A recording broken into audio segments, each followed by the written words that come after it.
Hi everyone, sorry for the delay. So, this is just a little test. I'm going to take about an hour and just make some music while, if there's someone here in the chat room, please feel free to chat to me. I'm just using my laptop screen at the moment, so I'll try to keep an eye on both things. But I hope you can hear me all right. What am I going to do? I was thinking today I could maybe try to prepare my live set for Brighton next weekend. Not this weekend coming up now, but next week on Saturday we'll be live. More Kicks Than Friends live at the Brunswick in Brighton.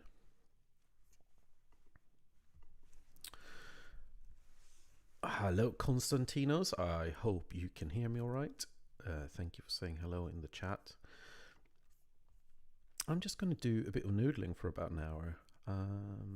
Whether this will end up in the live set in Brighton or be a bit of a foundation for it, we shall see. What shall I start doing? I'll take a bit of an operator.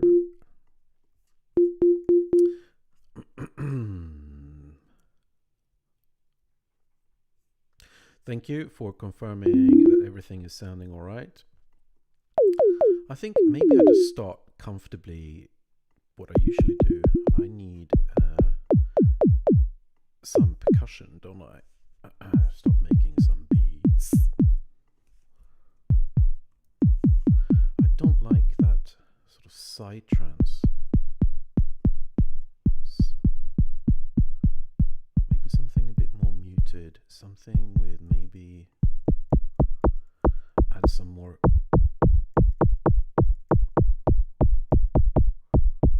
FM harmonics in there.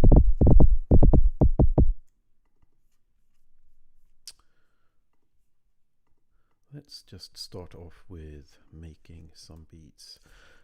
If any one of you listening now, make sure that you buy your tickets for Brighton. You'll find them on morekicksthanfriends.com, and it will not only be me playing live, it will be quite a lot of people. Do you know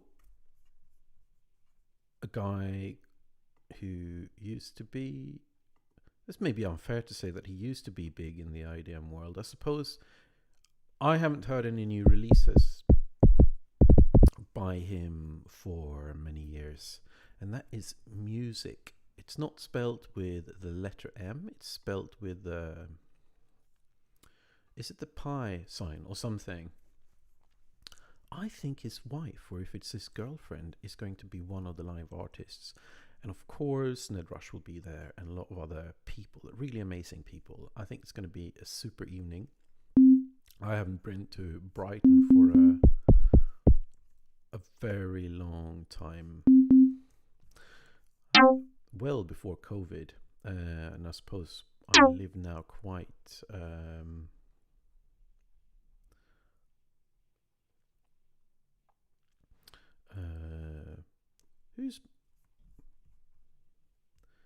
Who's Mike Paradings?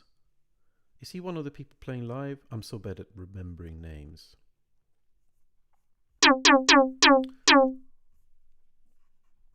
We are going to need some sort of kick, snare, I mean. White noise. So I was thinking, I don't know if you guys heard, but I was hosting the More Kicks Than Friends on Ned Rush channel on Saturday. I was super nervous to start with, but I think it sort of worked out at the end.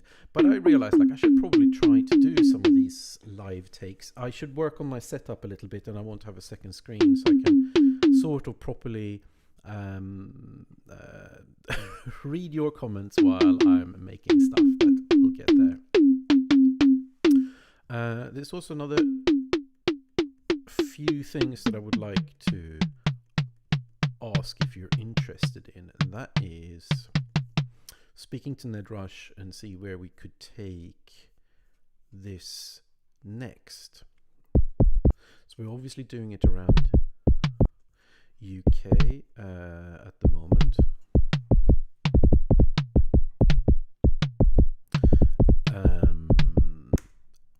So the next one is obviously in Brighton.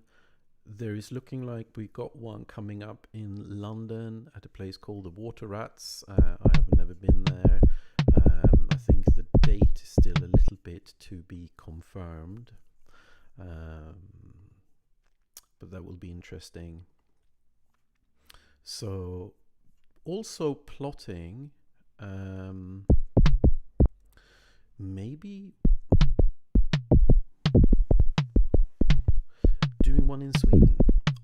I am originally Swedish, and thinking see if there's any interest among my friends there. And I don't know if any of you might be from Sweden or have been to Sweden or would like to do it in Sweden.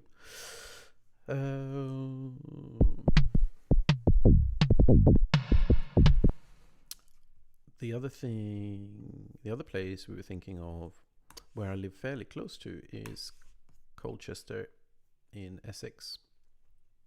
That could be, there's an interesting venue called the Art Centre there, which is, they have a really good sound system. It's an old church they have converted into a concert venue, and they've done surprisingly good artists there. So I think that could be a potential place of doing a more Kicks and Friends.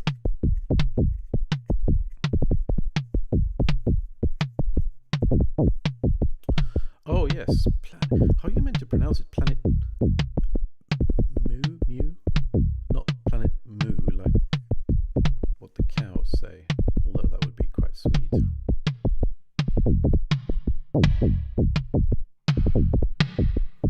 Just going to talk a little bit about what I just did in the reverb, and it's something that I've started doing recently. A few notes on that. Thinking about putting sounds in the stereo spectrum. What I'm trying to do, I've actually not sort of started doing it yet in this project, but it's to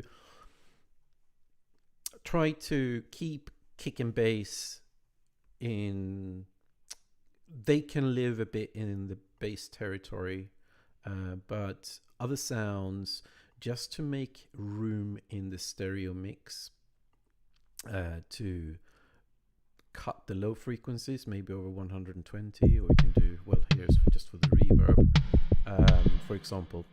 The other thing, to rather than putting something a little bit to the left and a little bit to the right, is just to go all in left and right. So what I've done here, I've taken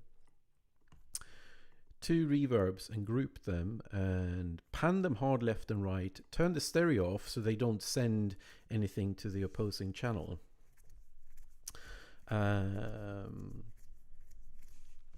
And then you set the reverbs up so slightly different from one another. That's going to create a nice stereo image. I'm not thinking here, I'm not doing this very specifically. I just make the settings slightly different just to make sure that the left and the right channel are going to be different. And I use the return channel rather than putting a reverb on any of the channels themselves. And I will try to send everything through one reverb. I was listening to, I can't remember who it was online, talking about doing that rather than having lots of different reverbs with lots of different settings, which is just going to sort of muddy the waters, that send it through the return channel. And it will also maintain your original channel, which will still be sent to the master. It's somehow, I found that sort of creates a nicer space in the mix. So let's do some cutting here. Oh, you've been to Gothenburg. I have been there. That is a very long time ago though, so I don't find my way around in Gothenburg, and they speak funny, but I believe it's a very nice place. Someone said it was called Little London because there were so many Anglophiles there. I don't know.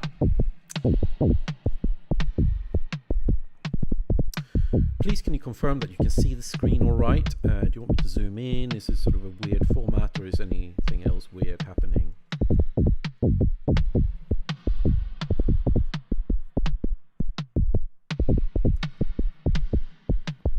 Okay, so this is just a little test anyway, so I'm not going to be too precious about anything. I was thinking of, if I can get the hang of making these live streams, I might try to make that into a bit of a weekly thing. Thank you for confirming it's all good.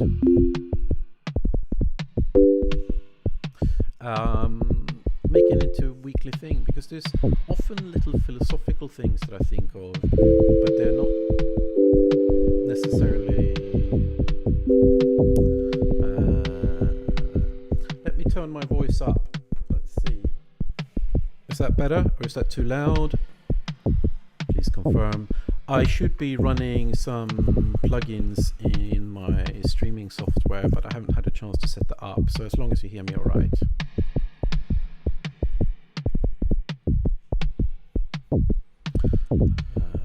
I should also put a limiter on the master and everything will be a bit better, I hope. Alright, thank you for confirming. I'm going to try sort out the setup a little bit better for next week, but then I can also go through some philosophical things. I've been thinking about setting up something for next month. I don't know, depending on where you were based, but in the UK, lockdown was pretty severe, and there was a long period when you were only allowed out for 1 hour a day, and you were not allowed to blend with other people, and exercise obviously became a thing that was a bit tricky, and it became quite a big thing to do sort of exercises on YouTube. And there was a guy called Joe Wicks who did these sort of 10-minute morning exercises, and I was thinking it's a good idea to get into a little exercise routine. And can you apply that to music? Of course you can. And I think it's better to do a little bit, manage to find a way to lower your threshold, so no matter how much work you go on, that you can find a few minutes every day to just make a little bit of music to improve your skills and just become better at finishing stuff, or whatever it is that you want to practice. So I was thinking of setting up a little, what should we call it, like a daily 10-minute daily little exercise. So maybe I'll try to do that for the entire month, but I was thinking of waiting to start because I believe the new Ableton is due to be released on the 5th, which I think is that Monday or Tuesday next week. I am going to I've already pre-purchased it because they have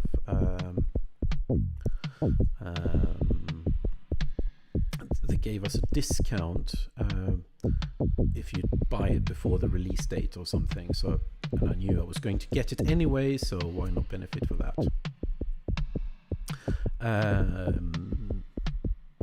So I'll try to set that up once that is released. So there will be a daily 10-minute exercise that you can follow on, and if you sign up to my Patreon, you will be able to access all the files. There's obviously only so much you can do in 10 minutes, but I think it's still going to be of value.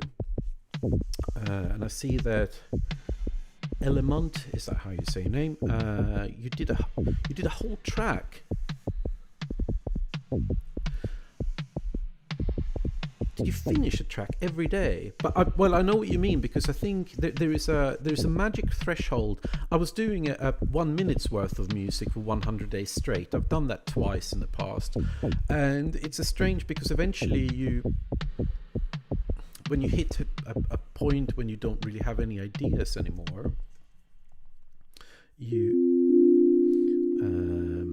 start coming up with new ideas that you hadn't necessarily thought of before, and you would never have ended up with those ideas unless you would have pressured yourself to just like keep going and coming up with new things, and you also learn new methods to work.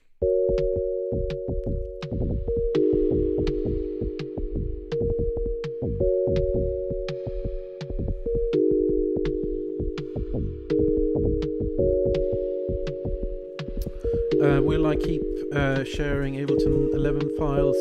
I'm sure there will be things that certainly will be compatible. I don't know how backwards compatible it will be.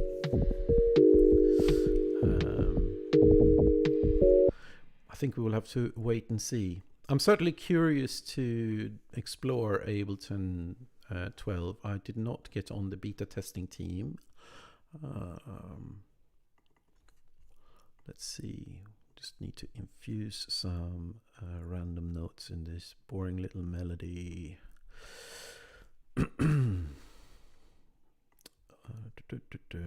Gosh, I realize I go for my trusty old scale. So I suppose it's just a sort of a safe bet in a way.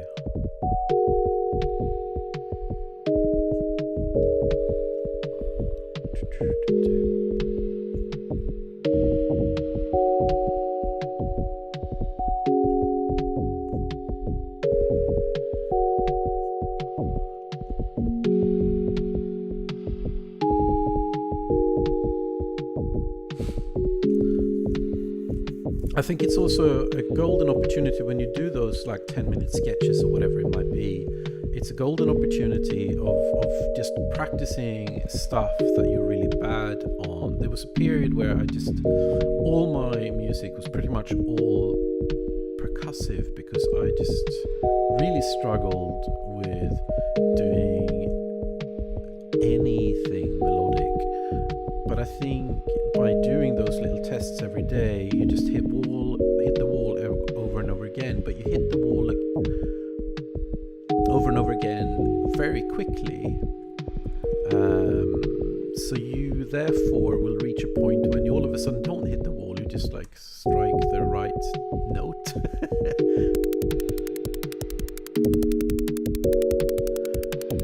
Gosh, all of you have such complicated names. Hey, Attacknilary.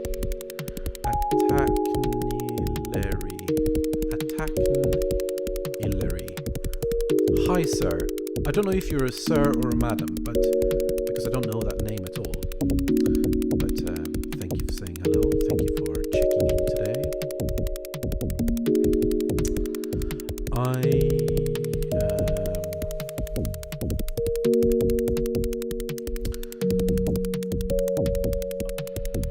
I did something interesting over the weekend. I went over to a friend's place on Sunday. Aside from IDM, I have a bit of a weakness for old electro stuff like Drexciya, Aux 88,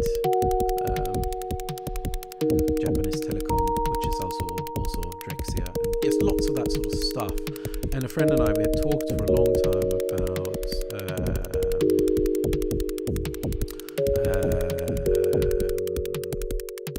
making something, and this guy, he just doesn't go halves, is that the term? He's got all the original boxes, so it was all 808 Korg Monopoly, SH101,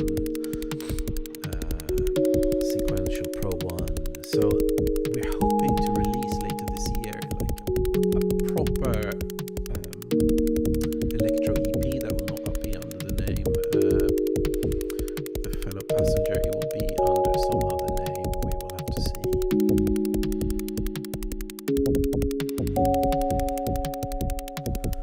I'll try to turn up the voice better. Is that alright? Alright, Turkey, cool. I've never been to Turkey. I would love to go. What's it called? There's some valley, I think, with lots of hot air balloons. And I've only seen pictures from it, and it looks fantastic.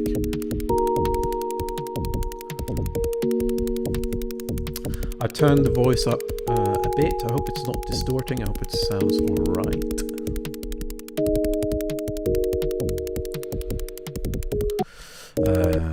Gosh, I get distracted all the time by... I'm talking too much, aren't I? I should be focusing more on just making some music.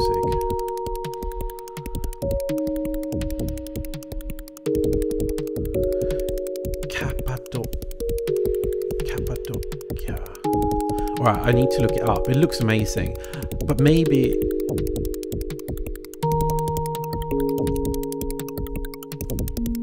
I bet there's probably lots of tourists there, but it just looks stunning with all those balloons. I wonder if you would be allowed to take any music equipment with you in the hot air balloon. That would be quite good. Exotic places that I have managed to take music equipment is I have taken my TB303 to a rainforest in Australia. And I've also taken my Roland MC202 down underground at CERN to one of the big reactors down there, or what you call them, detectors, I think that's what they're called, underground.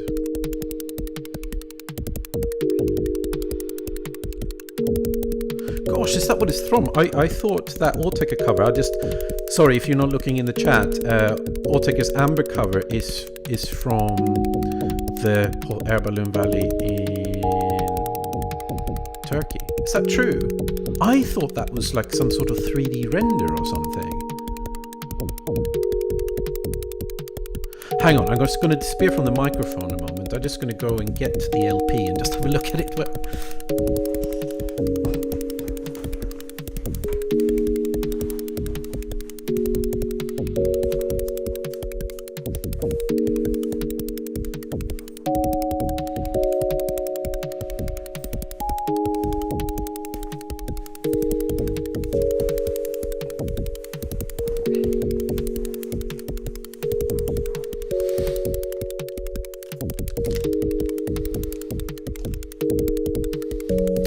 I am looking at the amber cover. It's very pink. It looks like sand dunes to me.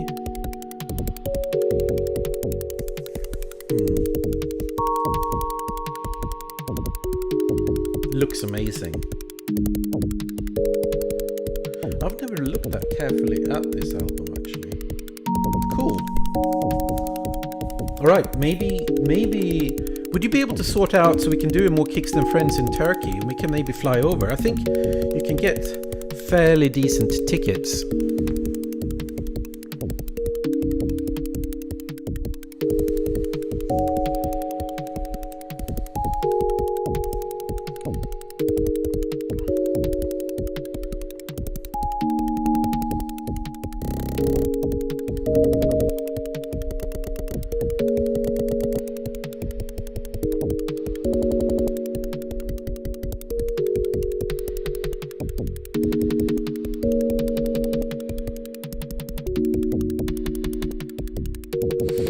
Oh, I'd love to go to Turkey. Turkish food.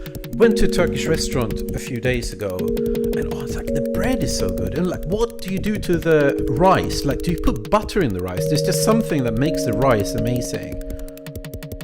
I had okay, I'm absolutely going to butcher how you pronounce this. I'm just going to write it as a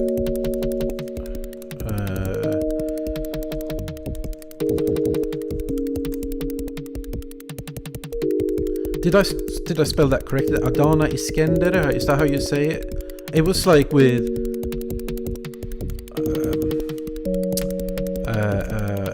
I can't find the sort of kofta. There was sort of yogurt and tomato and rice and bread, and everything was just so good I wanted to cry. Anyway, I get easily distracted by food talk.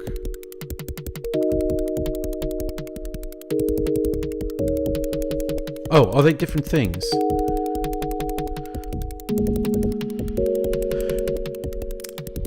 Anyway, whatever I had, it was amazing. And then there was some sort of dessert, which I didn't try, but I'm definitely going to try next time. I don't think I know how to pronounce this. Is it called knuffi or something like that? It looked like it was some sort of shredded wheat with some syrup or something. Anyway, I should stop talk about food. All right, I should talk about music.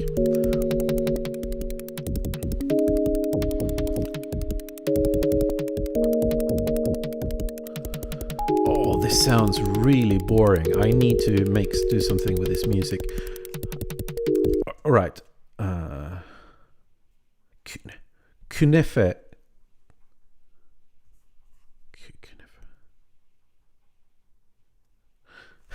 I wonder what an IDM restaurant would be like. What would they serve? It'd probably be awful. Shall I just stick to Ableton stuff, or shall I use some plugins? This just sounds a bit dull to me at the moment. It sounds like very what's the one that I just downloaded the other week because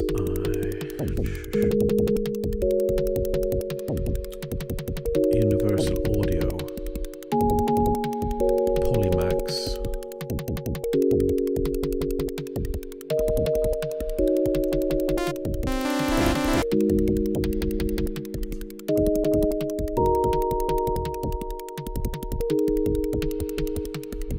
All right, you have said better stay Ableton. Let's stay Ableton. I'll ditch that thing. Let's use the wavetable. I forget about the wavetable, and we shall make some sort of bass line. Just do that. Let's make that 2 bars.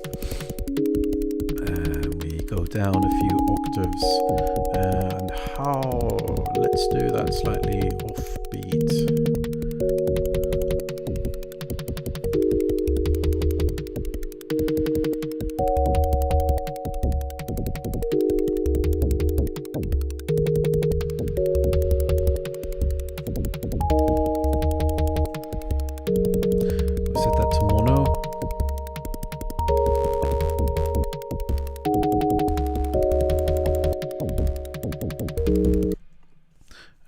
Set the scale to the same.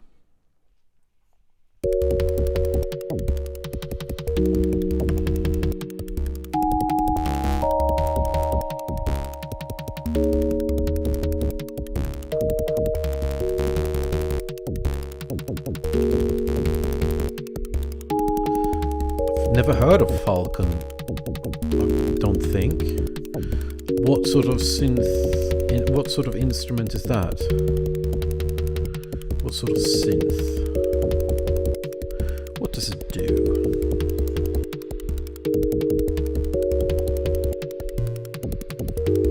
Not in this video, but do you guys think that I should do some more hardware-based videos? Because I got a whole bunch of hardware, and in the last few years I've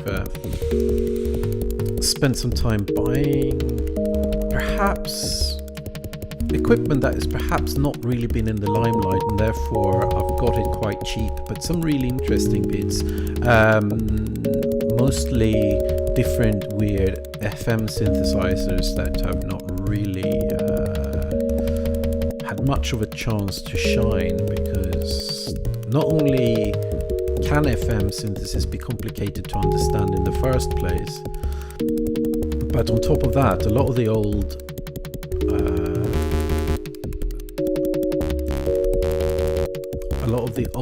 FM synths, just the interface and the menu diving is really off-putting, and especially like if you have to learn FM synthesis through that method, it's just pretty much impossible. But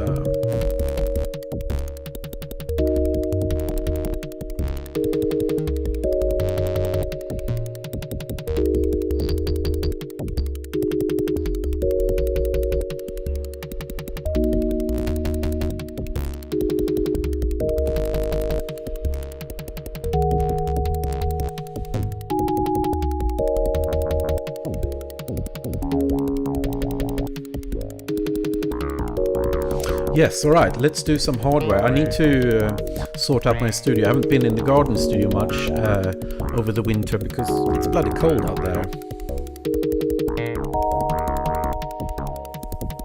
I agree with you, Amund. I bought a machine drum when it came out. I still have it. But every time I sort of use it again, I almost have to start again and just start learning how it all sort of works. I keep forgetting.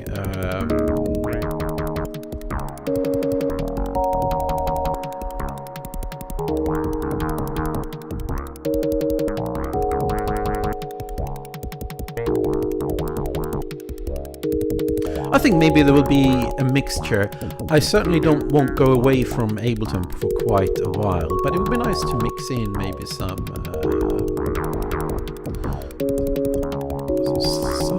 more hardware stuff.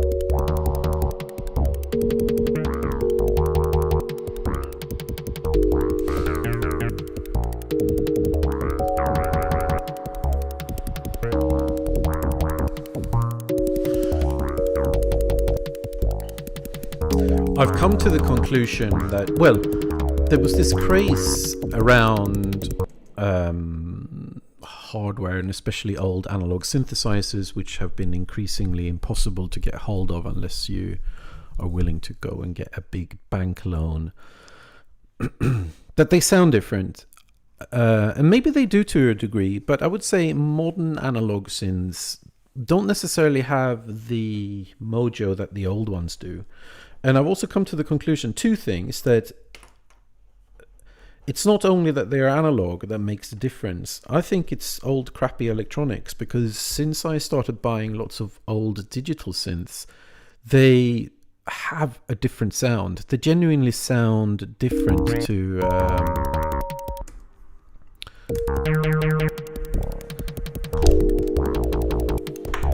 to modern analog synths or whatever. The same with effect boxes, and you can get such cheap ones, amazing. And if you make a patch in Ableton and you just run it through an old effect box, I got a Zoom, what's it called? Zoom 1604? 1204? 1204 or 1604? I just can't remember now. I don't have it in this room.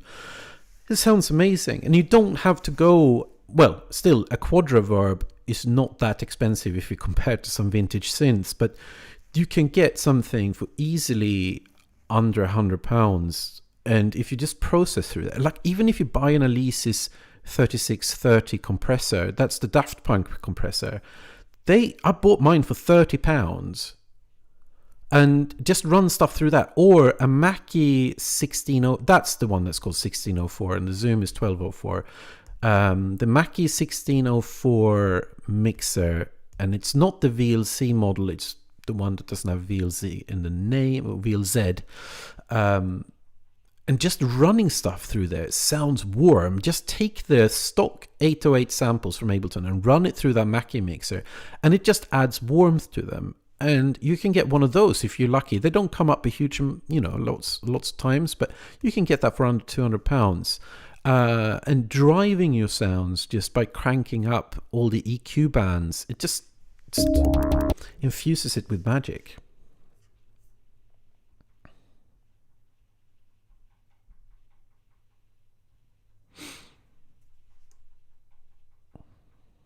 Are you asking what time it's here? It is 12 minutes past 9 in the UK in the evening. How many are you? About 4 hours or something into the future? Is it about sort of midnight there or something?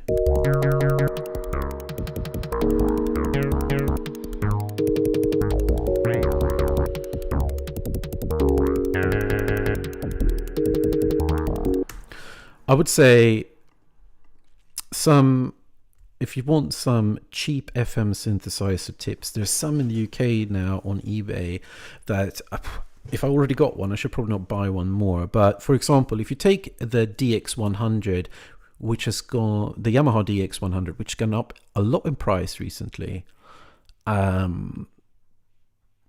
you can buy, there are a few other Yamaha synthesizers. For example, I got the Yamaha YS200. It has got the same synthesis engine as the DX100, which means that it has all those crazy waveforms. It has all of that. Plus, it's got a built-in sequencer. Plus, it has got built-in, really crappy, in a wonderful way, digital effects. So, and they go for less than half of what DX100 goes for. And YS100 is the same as the 200, but just without the sequencer, I believe. There's some real gems out there.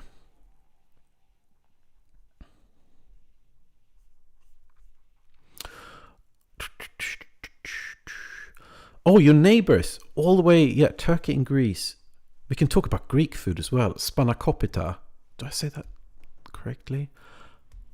Anyway, no, we should not talk about food. We should talk about IDM.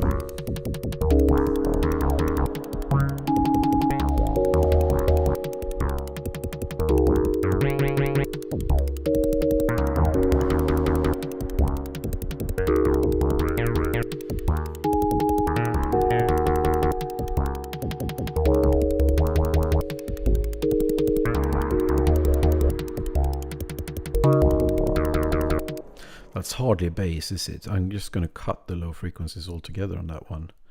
Let's create some dynamics. It sounds very thin, this track, but that's okay. Maybe you just need thin music sometimes.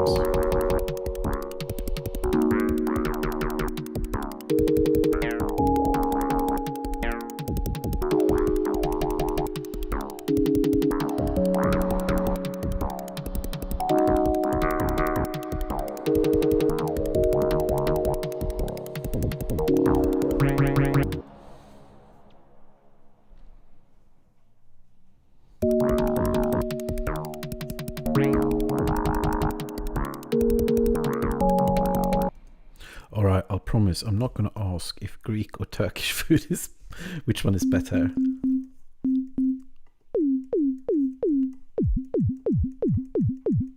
If you're making your own kick in Ableton and you feel that you want more of a transient in the beginning, go into your sine oscillator and then you shift the phase, and then you're going to hear that it's going to introduce more transient at the beginning.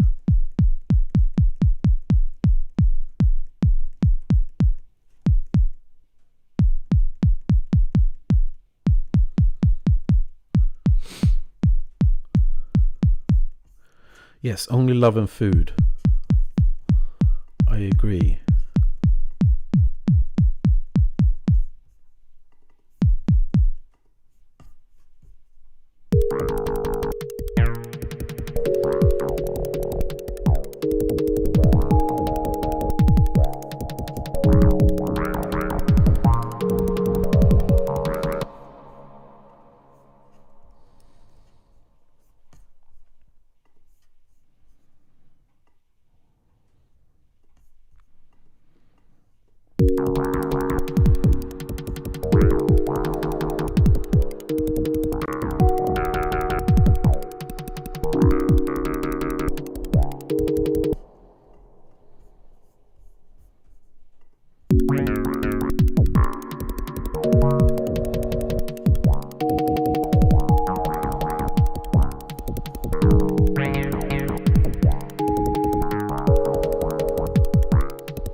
Yeah, let's add some erosion to our super fast hi-hat pattern.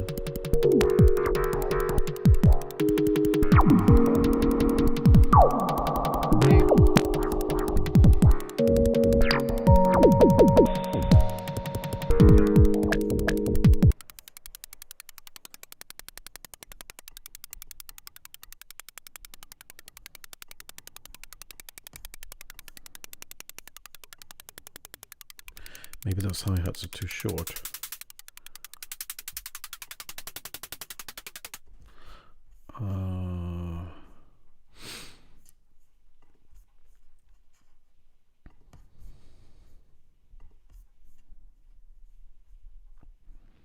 Let's just randomize everything. I'm going to sign off in not too long, and this was more or less a little bit of a test anyway, so I can do better live stream next week.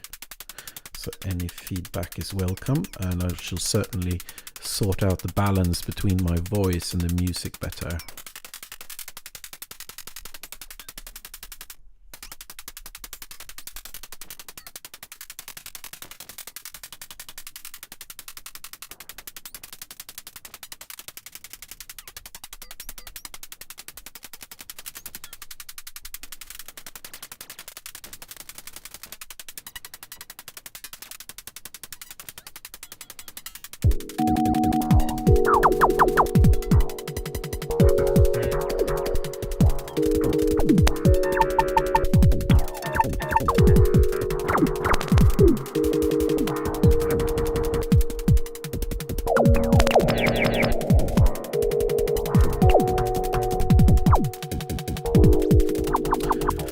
Good to hear.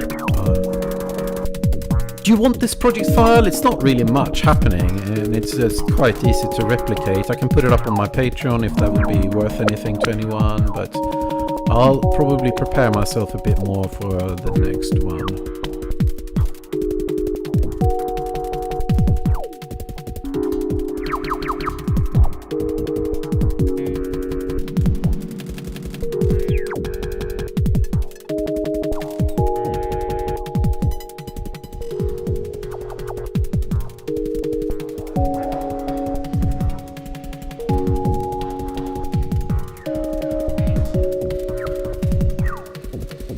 No, don't put stuff on the master, but we don't care today. We can do whatever we want. We take the bass, turn it into stereo, and then we turn it back into mono again. What's the problem? Let's just beat the crap out of what we're doing.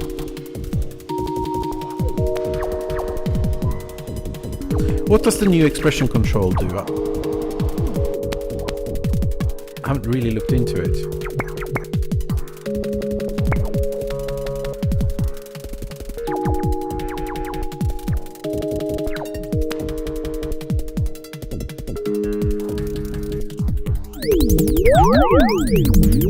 Sorry, I didn't mean to. I should put the limiter at the end, shouldn't I? That would be a good trick.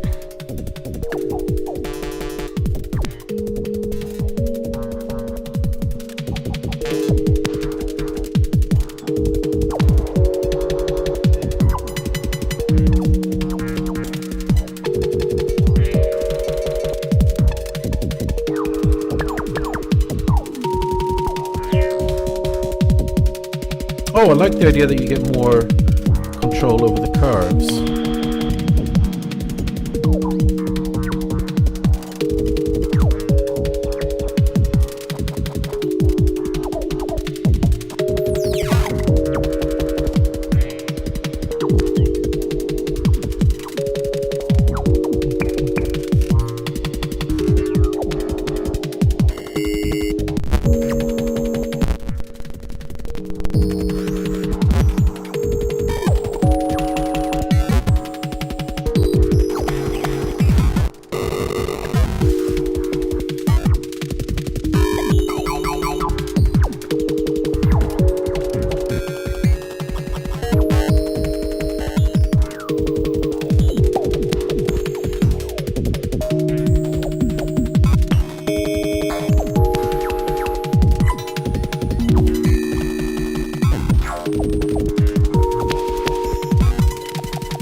does the visual feedback do in the new thing?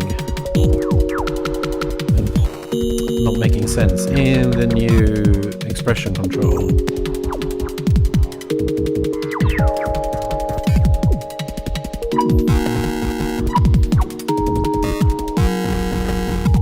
Thank you, Laura.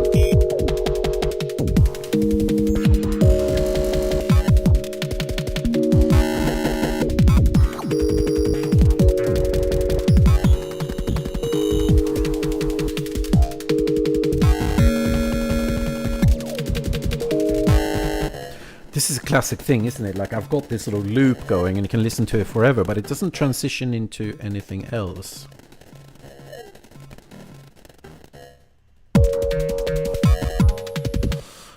So I'm going to do that today. Let's just record.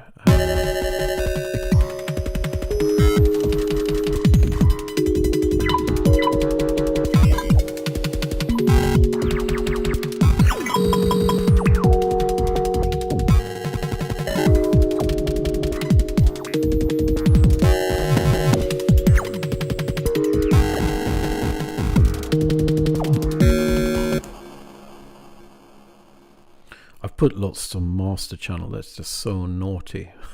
Anyway, we're going to live with it. We can do whatever we want today. It is just a random session. So let's try and see if we can extend this. So the classic thing is obviously you need to keep some things and then you change others to move into a new section.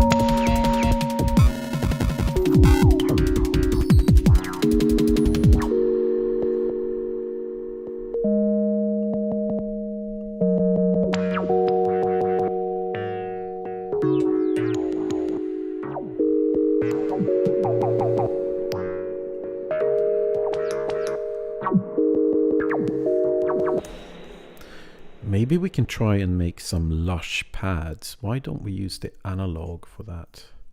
Don't use the analog very much. So we do quite a long stretch here.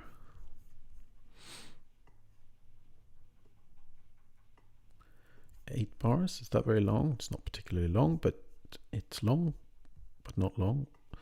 As long as we are not too long. How many notes do we want in a chord? Is 3 notes a little bit too common? No, we could do 3 notes. Sometimes just 2 notes will do the trick. Oof, that sounds awful. Need to create some.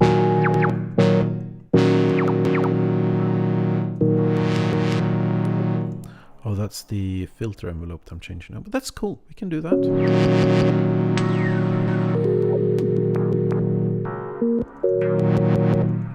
Let's just listen to that pad. Let's change. No, we can have that as sawtooth. We detune the other saw a bit. So we get that slight phasing effect. Maybe we want this as a bandpass filter.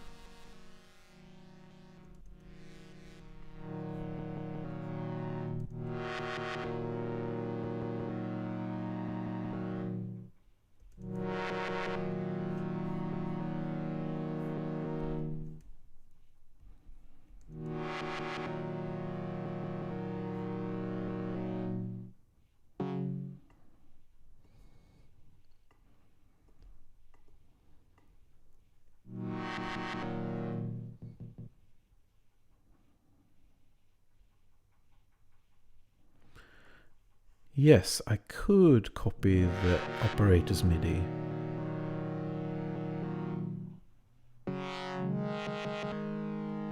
But I'll just try to write something new.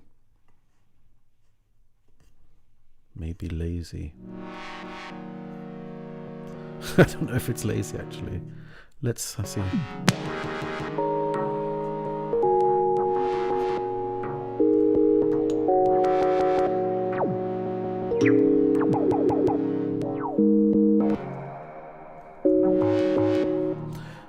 I think maybe I can create a little bit of dynamic velocity and have the velocity control the filter or something, maybe.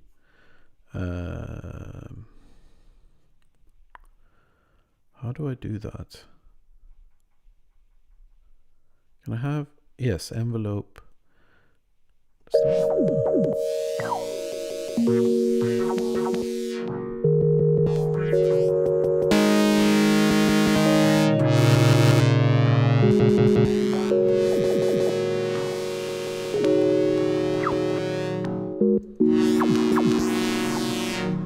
I can copy this thing as well, so we get some new random chords occasionally. Not such a big chance. Oh, sorry.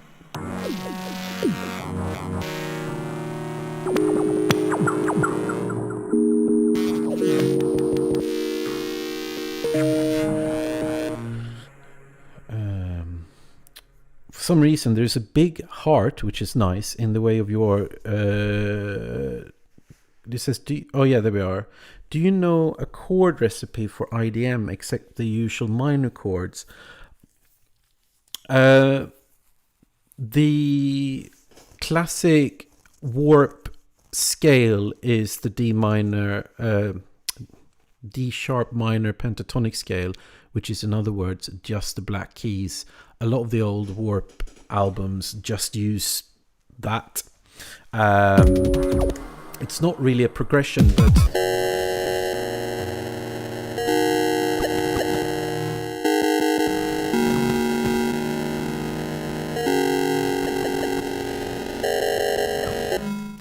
you need a square pusher melody. The only square pusher melody I can think of is the Ernest Borgnine.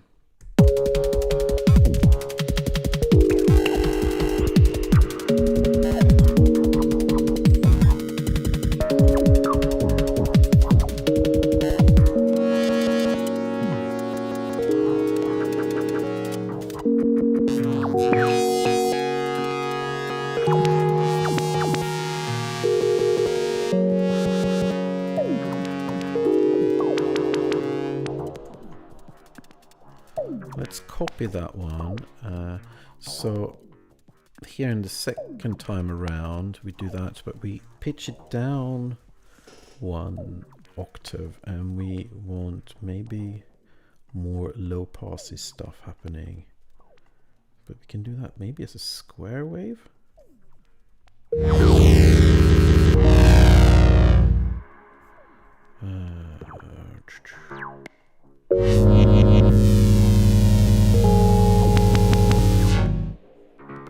Maybe not down an octave.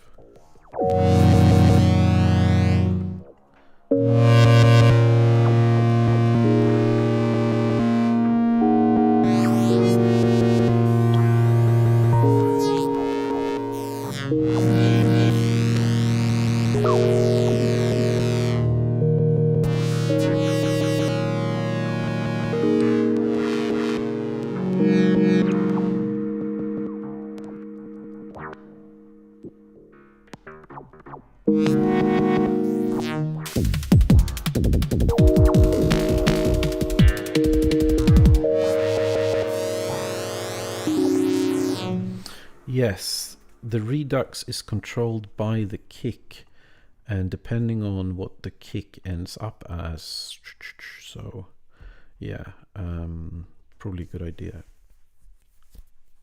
I just it's a clumsy way of working, but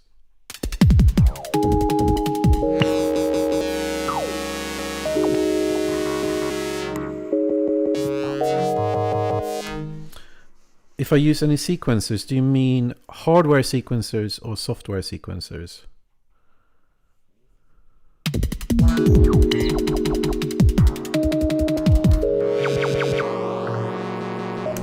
Well, the answer is yes to both. I use, for software, I use the what's it called? in Max for Live, I used the one called Step Sequencer and also the one called Mono Sequencer. I have done modifications to those sequencers as well. So you can see here I got the one saying TFP before them, and the big difference between those and regular sequencers that I've changed some of the buttons so they are MIDI mappable, so you can randomize by sending a MIDI note. Otherwise you have to click on it with the mouse and the step sequencer. The other thing is that I've done so the sequencer will only progress when you send a MIDI note into it, and that helps making the sequences a little bit more what should we say, dynamic and regular, rather than just being a 16-step loop or whatever it is. And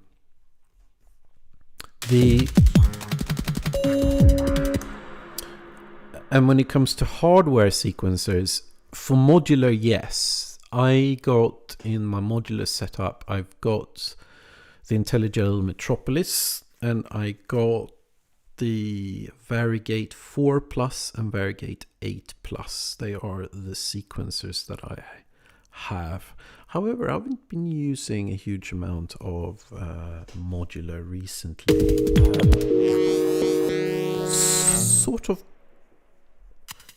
Haven't sort of found my inspiration there really. No, I've never used pure data. I've used, I still feel even though I build my own Max for Live stuff now, I still feel very much like a beginner. And I have not tried pure data, no.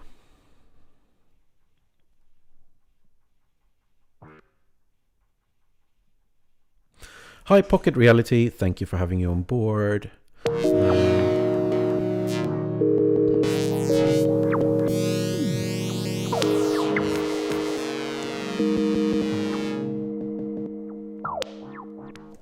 Would you say, obviously pure data is free. I seem to remember that the story is that pure data and Max were once exactly the same thing. And at some point they decided to split because pure data wanted to stay as an open source community project, whereas Max decided to go commercial. Whether I remember that correctly, I'm not sure.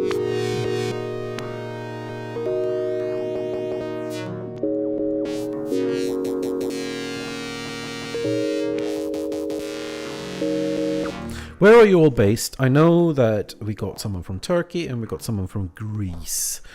You are the guys. Where are you?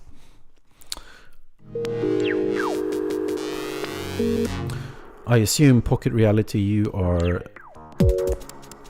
maybe in the US if you are awake at work now, unless you're working an evening shift or night shift somewhere. Sheffield. I think that Black Dog is from Sheffield, aren't they? Tennessee. Wow.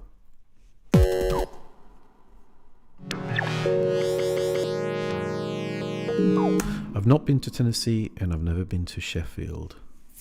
I know Sheffield is famous for steel, and Tennessee has got whiskey.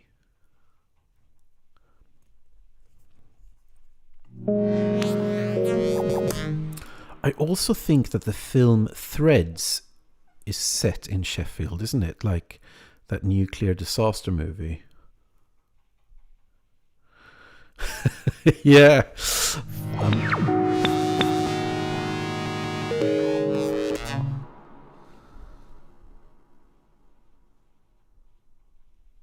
Gosh, we're both Warp and Designers Republic there.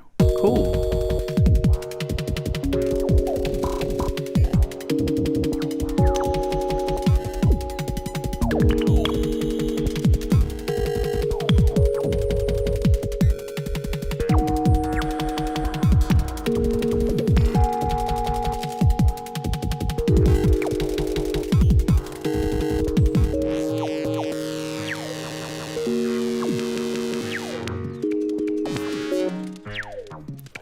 472.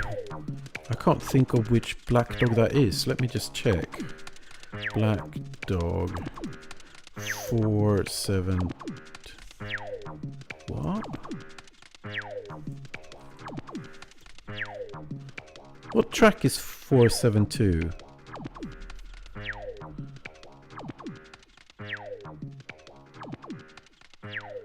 Which album is that on?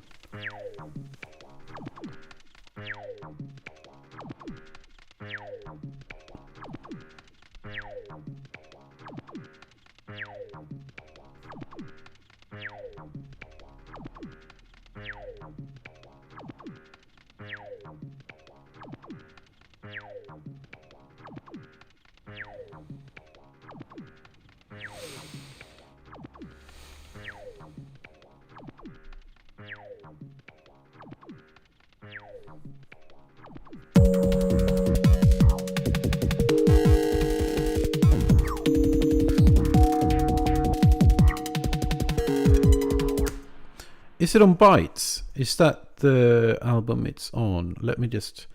3/4 Heart. That's not the one you mean.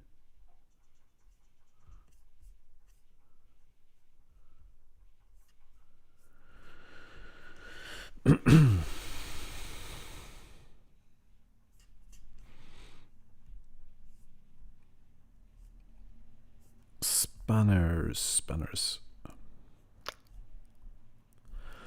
The Black Dog.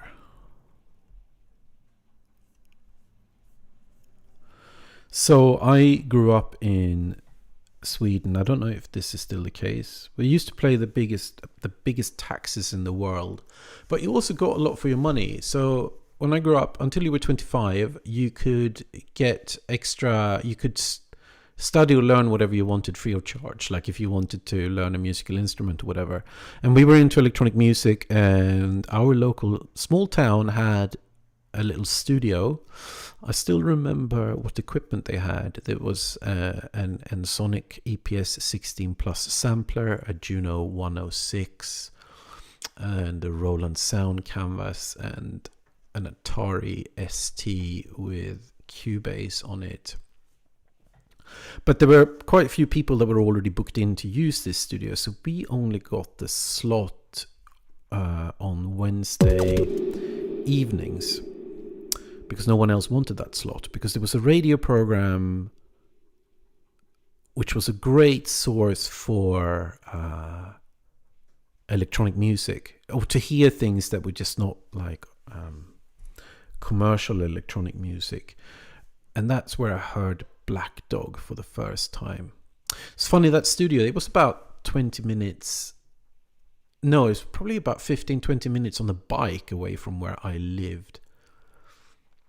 And there was no CD player there to sample stuff from into the sampler, but there was a cassette deck. So I remember cycling home, and I had an Amiga 500, and I played samples from the Amiga 500 onto cassette and cycled for 15-20 minutes back to the studio to then sample them into the EPS 16 Plus sampler from the cassette tape. Like, so incredibly lo-fi, but we thought it was like really good idea to do that. But might be considered cool today. I don't know.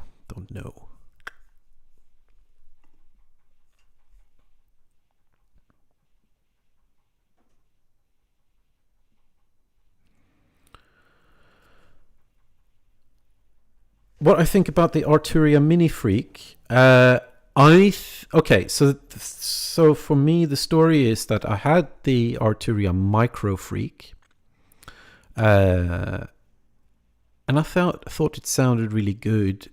The thing that I disliked the most about the Arturia Micro Freak was the envelope. It had a sort of combined decay and release and also it sounded good, but it also sounded like software. It didn't feel like, because it had an analog filter, it didn't make a big difference. And then when they issued the Mini Freak, they also when they issued the Mini Freak and the software version of the Mini Freak, you could get the software version for a discounted price if you had already got an Arturia product or something. So I sold my Micro Freak and bought the Mini Freak software version for, I can't remember, 40. I sold the Micro Freak for a lot more than the software costed. So I saved space because I didn't need to, and I didn't need to faff with cables and waste inputs on my sound card. And I got better envelopes, just more flexibility. The only thing that I lost was basically a real analog filter, and it didn't bother me much because I thought it sounded very clean and digital anyway, the whole synth. And obviously, like, I didn't have a physical keyboard or physical controls, but I didn't value them enough to justify going to buy the hardware.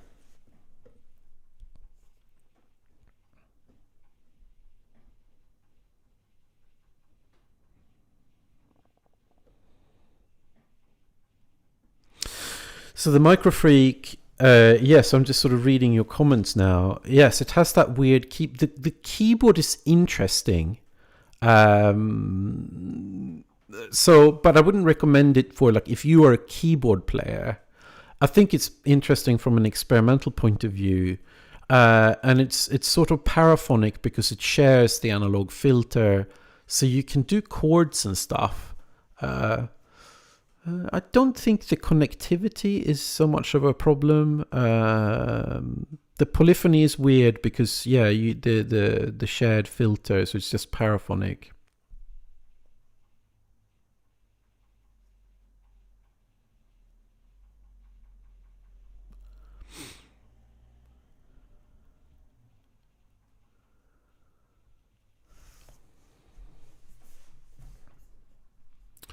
Well, I think the important thing is, like, I think they genuinely sound good. Like, it's very easy to get good sounds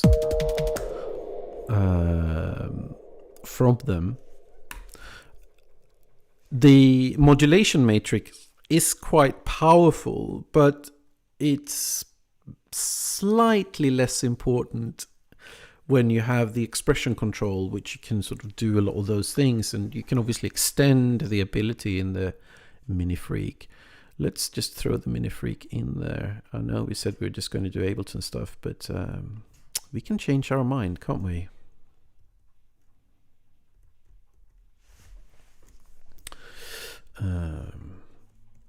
What's going on?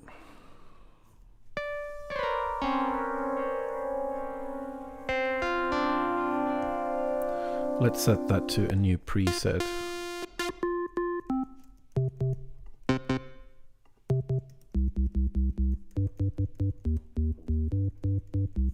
Sounds like an old UK rave sound, but that's fine.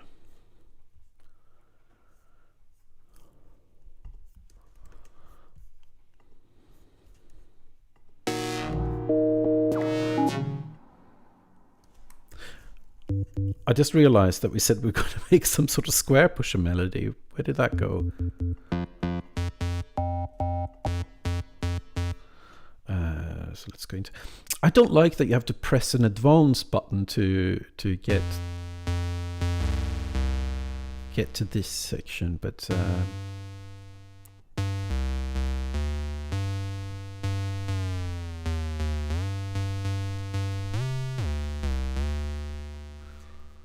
I can't remember how the Ernest Borgnine melody goes now, but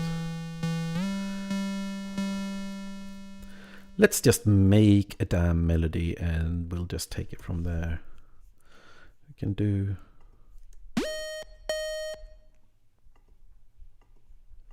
Oh yes, it's something like it goes...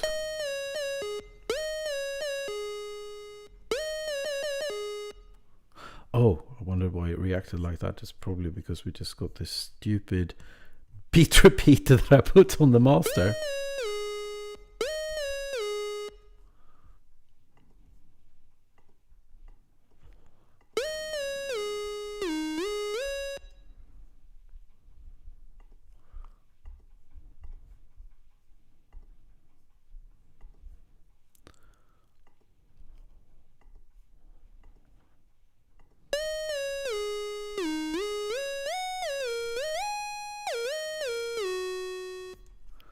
That's an annoying melody, isn't it?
Oh, let's hope I took the right microfreak now. Yes, I think there's one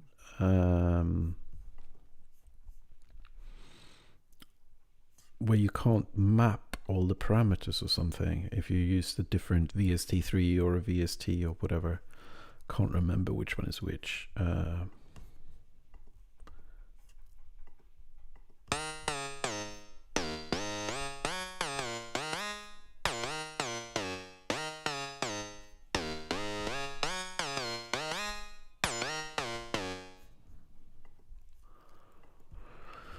Let's just randomize everything. We don't care.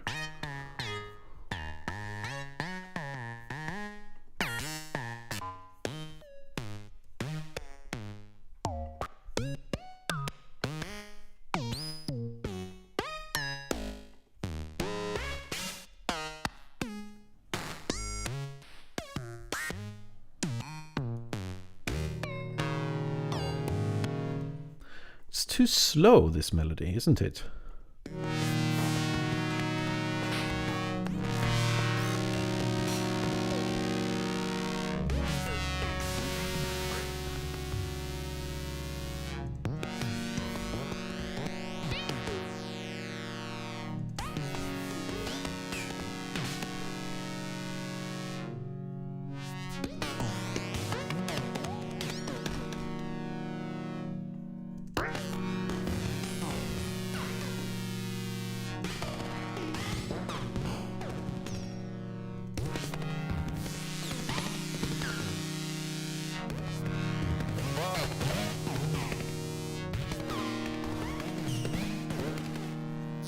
Doesn't really sound like Square Pusher, but that's okay.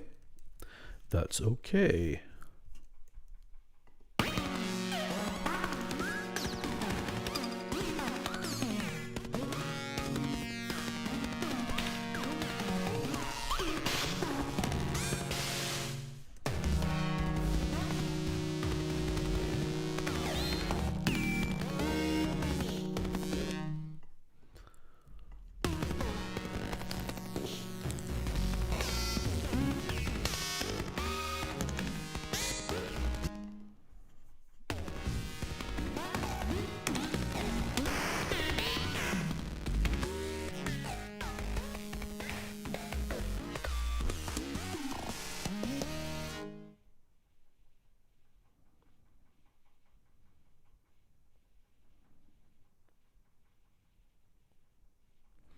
What's oh, the VST window. Oh gosh.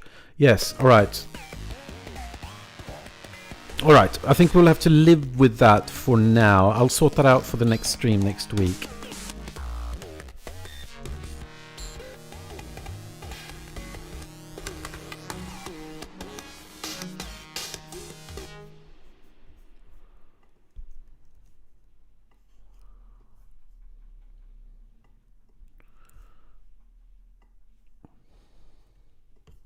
All right, I'll do another 6 minutes and then I'll call it a day. This was just a little experiment and I hope you've enjoyed it despite all the little glitches and things, and I think maybe a more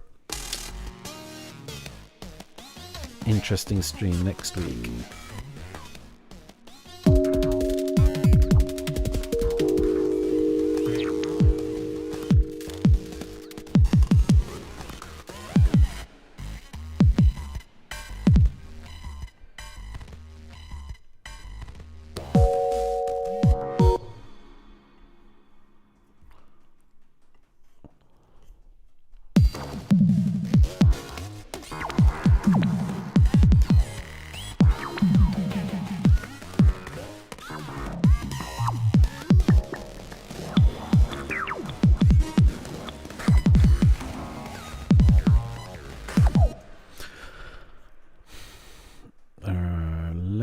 just do, one last thing, we insert silence 16 bars there, and then we just do the snare, the kick. Maybe we start with the kick. The snare comes in on the 4th bar, then the hi-hat comes in on the 8th bar. See how that sounds. You can listen to our 1 minute and 30 second long creation. Or shall I turn on that beat repeat again? Stupid. Gosh, there's chances set to 100. Need to turn that down.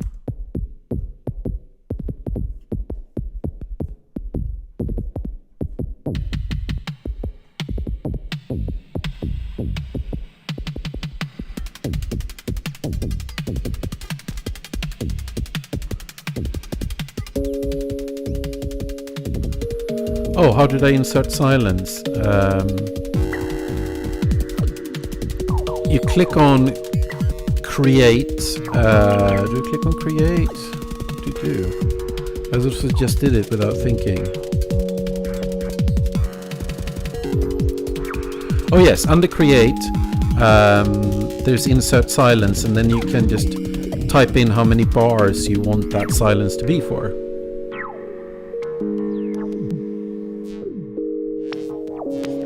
Yes, I hope this is going to become a weekly thing, and maybe I'll try to aim to do it on a Tuesday evening, because Tuesday evenings are maybe the dullest day of the week. So I think it might be a good one. I might not be able to do every Tuesday, but let's see how it goes. Let's see how it goes.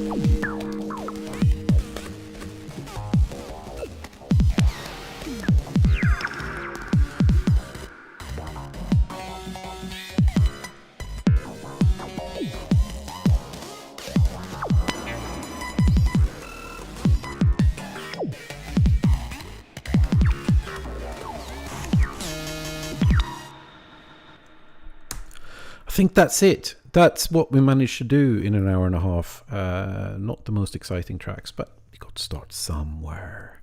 So I'll thank you everyone for watching, and I hope you have a good rest of the day.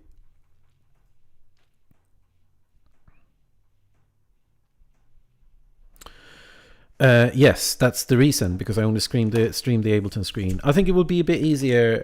I'll set up with a second monitor next time, so I can have other stuff on the side that I don't necessarily need to stream. Like seeing this chat, for example, or if I want to check out some tracks on Spotify or whatever. So let's try.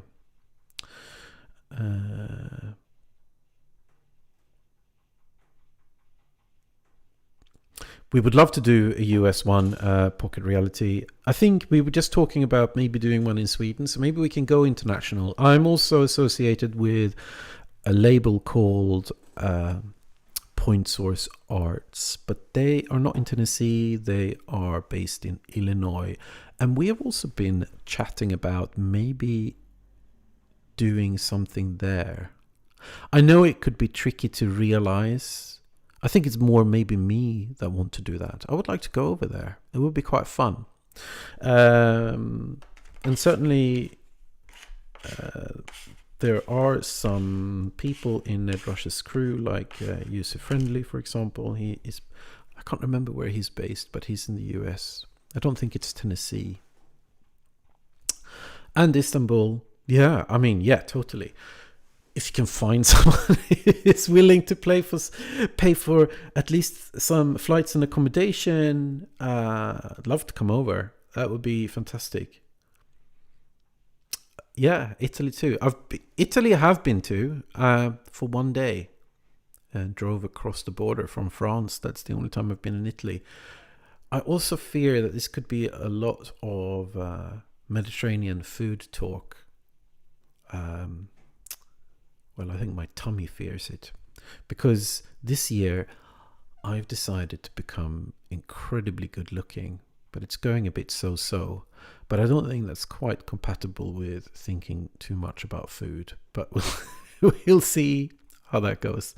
All right, I'm going to end the stream now, and I'll do some preparation, and then I'll set something up for next week.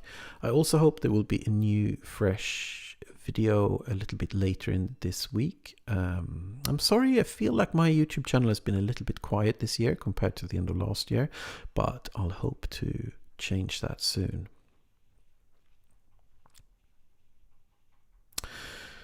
All right, thank you very much. Goodbye.